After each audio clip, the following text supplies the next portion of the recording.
আমি তো পরিষ্কার বলি, আল্লাহ তাআলা যেন বলে সকাল 8টা বাজে যেই নাফরমান নাস্তা খাইতে বসে, তো আল্লাহ যেন বলে নাফরমান ঠিক আছে নাস্তা খা, তো মনে রাখিস বেঈমান ফজরের নামাজ পড়স নাই, খা ঠিক আছে খাইতে লইছো খা।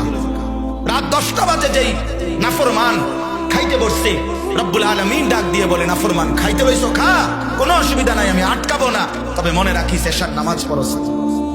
ইন্নাকুম মুজরিমুন, তুই কিন্তু পাপী, খাইতে থাকো। দুনিয়া আমি ভোগ করতে দিলাম, বাড়ি করছো ঠিক আছে থাকো, তো মনে রাখো সুদের টাকা, মনে রাখো কিস্তির টাকা, লোনের টাকা আমি ছাড়বো না বান্দা। ওয়াইলুন ইয়াউমাইযিল লিল মুকাদ্দিবিন, সেদিন প্রতিটা মিথ্যাবাদী নাফরমানের জন্য ওয়াইলুন জাহান্নাম, আযাব, দুঃখ, লাঞ্ছনা। ওয়াদারনি ওয়াল মুকাদ্দিবিনা উলিন না'মাতি ওয়া মাহিলহুম কালিলা। আল্লাহ তাআলা বলে মিথ্যাবাদী নাফরমানকে কিছু সময়ের জন্য দুনিয়া ভোগ করবার সুযোগ দাও, দুনিয়া ভোগ করতে দাও।